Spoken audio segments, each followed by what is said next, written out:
Hey everyone, Wolf Lord Rho here. Today we begin Fulgrim Week, a week dedicated to the Primarch of the Emperor's Children. And we're going to be kicking it off today by discussing his infamous meeting with Eldrad Ulthran. Spoiler warning to begin, as the events we're discussing today are from the Horus Heresy novel Fulgrim by author Graham McNeill. As always, I really recommend you read the stories for yourself first, without spoilers, as that's the best way to enjoy the lore for yourself. But with that said, let's just jump straight in. Now, for me personally, the Primarch of the Emperor's Children has always been a bit of a mixed bag. He's never been one of the Primarchs that I naturally gravitated towards. However, there's undoubtedly been times and moments where you've really seen that greatness that he had, the talent he possessed, yet it was also tragically overshadowed by what he'd become. It's kind of strange maybe, but in some ways his fall to chaos overshadows or dominates his character, more than even Horus for me. Perhaps it's due to Horus achieving his potential, and with Fulgrim it feels that there was still more to come. Or maybe it's due to Fulgrim falling so quickly, so completely to Slaanesh. Perhaps it's something else. It's hard to put my finger on. However, as completely as that end result may be, Fulgrim's fall was not so preordained or straightforward as it can feel, and was actually a destiny that could have gone either way, with for me no example greater than his meeting with Eldrad Ulthran. Now, this encounter takes place within the Purdus region of the galaxy, a lone vessel of Craftworld Ulthway appearing before the Emperor's Children fleet during the final days of the Great Crusade. It is of course Eldrad who introduces himself peacefully, and we're told it's Fulgrim himself who conducts negotiations with him, with neither party willing to allow the other aboard their vessel. And even here, you get a taste of the uniqueness of Fulgrim, for a lot of other Primarchs would have destroyed the Xeno immediately.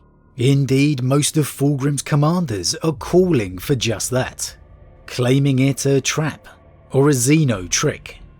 Yet Fulgrim denies them, content that the Eldari prove no threat. And there's a comment here by Fulgrim that I found really quite poignant of the Primarch that we lost. "My son," said Fulgrim, taking him by the arm, "there is no man, however wise, who has not at some time in his youth said or done things that are so unpleasant to him in later life that he would gladly expunge them from his memory if he could. In years to come, I will not be haunted by the guilt of all the good I didn't do." How true that is. There isn't a person alive who hasn't said or done something they'd regret later in life. And here, Fulgrim's not only teaching that to his sons, but also showcasing how he won't be that person. That line, "I will not be haunted by the guilt of all the good I didn't do." Not only is it an absolutely stellar line, words to truly live by, because who wouldn't be haunted by not doing the right thing when they had the chance to do so, but it's also hauntingly prophetic for the future that Fulgrim would face, his choosing the wrong path. It's what I love about the Heresy. The more you read, the more you come across these lines and quotes that will just stay with you for the test of time. And you can really feel the similarities to Sanguinius here too. If I hadn't told you that that was Fulgrim, I'm pretty sure a lot of you could have felt that that was a Sanguinius quote. And it gives you a measure of the man that Fulgrim was. And we'll definitely be discussing the Angel and Fulgrim later in the week. However, regardless, with Fulgrim certain the Eldari mean no harm, a meeting is arranged upon the world of Tarsus. The two delegations would meet before a webway portal, each leader of course bringing an honor guard of security, though it's hardly likely Fulgrim actually needed it, more for show than anything else. And with the Primarch armoured and decorated as some glorious king of old, his hair plaited, skin powdered white, eyes and cheeks coloured, the two figures of legend would speak. "Welcome to Tarsus," said the Eldar, bending at the waist in a formal bow. "You are Eldrad Ulthran?" asked Fulgrim, returning the bow. "I am," said Eldrad, turning to face the towering war machine. "And this is Wolf Lord Rho Goldhelm, one of Craftworld Ulthway's most revered ancients." Solomon shivered as the towering war machine inclined its head curtly, the gesture of welcome rendered as one of hostility. Fulgrim looked up at the giant Wraith Lord and returned the gesture, a nod of respect between warriors, as Eldrad spoke again. "And from your stature, you must be Fulgrim. Lord Fulgrim of the Emperor's Children," put in Eidolon. Again Solomon saw the ghost of a smile, and his jaw clenched at the insult he felt sure was implicit in such a gesture. "I apologise," said Eldrad. "No disrespect or offence was intended. I simply sought to establish a dialogue based on virtue rather than rank." "No offence is taken," assured Fulgrim. "Your point is well made, for it is not birth or rank, but virtue that makes the difference between men. My Lord Commanders are simply anxious that my station be recognised." Immediately here, you can feel those opening verbal jousts, if you will, as if in a sword or fencing duel, the opening few strikes to feel out your opponent. Eldrad Ulthran is one of the oldest beings of his race, one of its greatest. He knows exactly what he's doing here. He used the name of Fulgrim rather than the title to gauge the response he would receive, to see what manner and tone this conversation would have, to even see if it was worth having. Solomon views an insult and ghost of a smirk because that's his viewpoint. Already mistrustful of the Eldari, one of the vocal sons who never wanted this meeting to be allowed, for the Eldari vessel to be destroyed in space. So he's waiting for that disrespect, the inevitable betrayal. However, Fulgrim is quite clearly ready for the joust, ready for these opening moves himself, accepting that it's virtue that makes the difference in men, but then countering Eldrad's opening test, shall we say, with one of his own. "Although it will make no difference to our parley, it is still unclear to me what rank you hold among your people." "I am what is called a Farseer," said Eldrad. "I guide my people through the challenges of whatever the future might hold, and offer guidance as to how best to meet those challenges." "Farseer," said Fulgrim. "You are a witch." Solomon's hand itched to reach for his sword, but he fought the impulse. The Primarch had expressly forbidden them to draw their weapons unless he did so first. Eldrad appeared unmoved by Fulgrim's provocative word, but shook his head slightly. "It is an ancient term, one that perhaps does not translate well into your language." "I understand," said Fulgrim, "and I apologise for speaking without fault." Solomon knew his Primarch better than that, and saw that Fulgrim had very deliberately chosen the word to gauge Eldrad's reaction to it. Against a human counterpart, such a ploy might have worked, but the Farseer's features gave nothing away. What an absolute masterclass of writing this is. In a universe so immersed in war, here you've got a battle playing out between two leaders, two factions, two species, with just a few words. not even a blade or weapon needing to be drawn. Both have come with genuine honourable intent, but that contest of wills is evident. The words that Fulgrim uses for riposte is fantastic, although it will make no difference to our parley, setting out the tone that he will conduct himself honourably with anyone. But it is still unclear to me what rank you hold among your people. I am a man of power, of importance. I can make changes, decisions that matter. Can you? Yet it's all phrased within the guise of polite diplomacy. But then that thrusting counter to Eldrad's initial feeler. You are a witch. Just as Eldrad knew exactly what he was doing, so does Fulgrim here. From Eldrad not recognising Fulgrim's rank, his prominence, to Fulgrim replying in kind. The apology comes in sincerity, but both the two wordsmiths know the game that's being played. I absolutely love it when you have meetings between two important figures in the lore. The contest of wills and minds can be more exciting than a fully fledged battle when done properly, when done right, as it is here.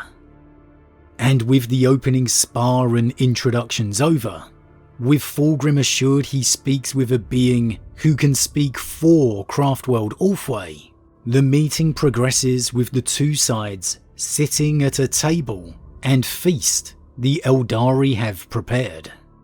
Now you might think it's a bit of an odd scene, these two factions and delegations sitting at a banquet table out in the open, surrounded by forces with tension palpable, and there's no chairs, so they're just sitting on the ground.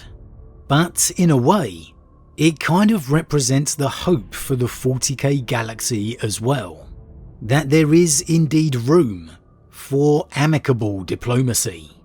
As Guilliman would go on to foster fond relations and cooperation with Eldrad himself 10,000 years later, here, in the final days of the Great Crusade, there was at least the promise of it, the promise of hope.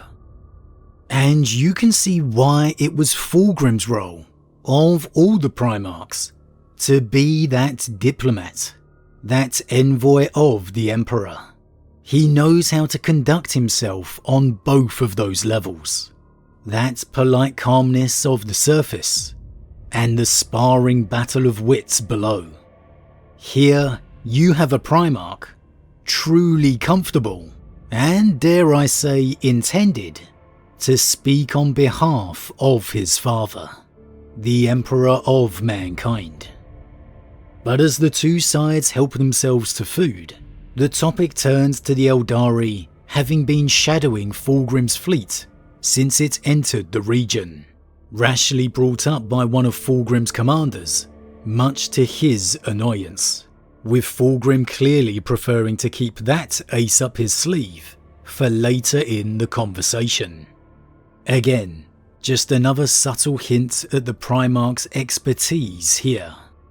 And the topic turns, as it always does, to mankind's expansion, and the subtle war of words beneath becomes far more open. When first we realised you were traversing our territory, we fought to attack. But when we saw that you simply passed onwards, without attempting to settle worlds that were not yours, I desired to know why. I knew that to despoil such beautiful worlds would be wrong, said Fulgrim. It would have been wrong, agreed Eldrad. These maiden worlds have been awaiting the coming of my people for aeons. To try and take them from us would have been a grave mistake. Is that a threat? Asked Fulgrim. A promise, warned Eldrad. You have displayed a restraint we have not come to expect from your race, Lord Fulgrim.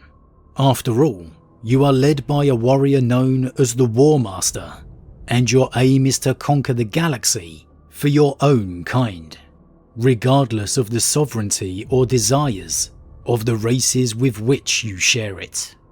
I do not mean to antagonize you when I say that this is monstrously arrogant. Now, this is a surprisingly aggressive tone from Eldrad here, which speaks perhaps to the rawness of mankind's expansion, the very real threat the Emperor's Great Crusade represents to all the galaxy, save mankind. For of course, as glorious and a golden age as it was for the Imperium, to the rest of the galaxy, it must have been a time of darkness, a time of ending. The monstrous legions of the Emperor, crushing all before them. And I think that's directly seen by Eldrad's reaction here. Clearly a master at word games and diplomacy, as we've already seen, yet he can't help but speak plainly on this issue, bluntly, aggressively, and I think that entirely has to do with the losses he and the Eldari have faced at the hands of the Great Crusade. And the key is in the phrases Eldrad uses. To try and take them from us. The sense and feeling here that that's a loss that's been faced before. You have displayed a restraint we have not come to expect from your race. Again, the expectation with mankind that there will be war, that there is no restraint, no room for discussion. You are led by a warrior known as the War Master, and your aim is to conquer the galaxy for your own kind. That your interests are for yourself, and yourself alone. That there can be no peace with this attitude. And it's clear the tension is rising here. It's clear whether intentionally or not, Eldrad has provoked the other side. He has provoked the Primarch. However, again, here we see the brilliance of Fulgrim, able to not rise to the bait, able to not become incensed and draw his sword through some misplaced sense of injured pride, as, let's be honest here, many and most of his brothers would have done. Fulgrim is instead able to retain his calm and reply in words. I am no expert on history, but did your race not once claim to have ruled the galaxy? Claim? We did rule it once, and it was thanks to our arrogance and complacence that we lost it. But do not ask of such things again, for I will speak no more of those lost days. Fair enough, said Fulgrim. Empires rise and fall, civilizations come and go. For each it is tragic, but it is the way of things. One dynasty must die for another to rise and take its place. You cannot deny the human race its manifest destiny to rule the stars as you once did.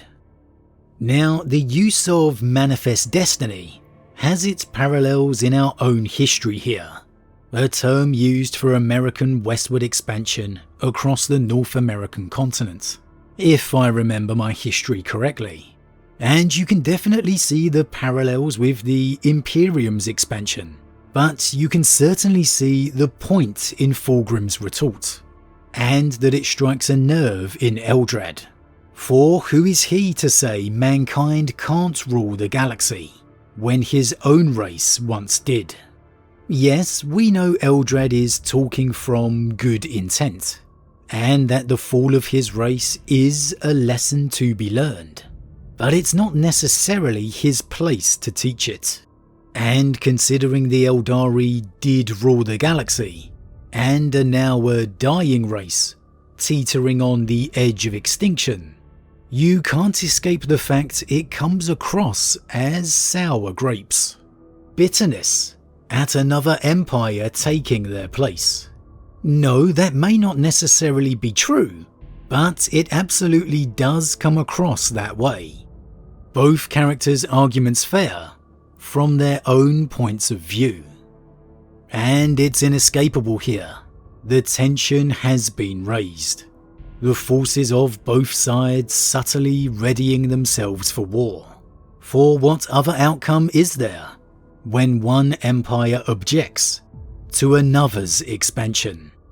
Yet Fulgrim's smart enough here to know that this was not the conversation intended, that Eldrad wouldn't have gone to all this effort if it was to just bemoan the Imperium's expansion.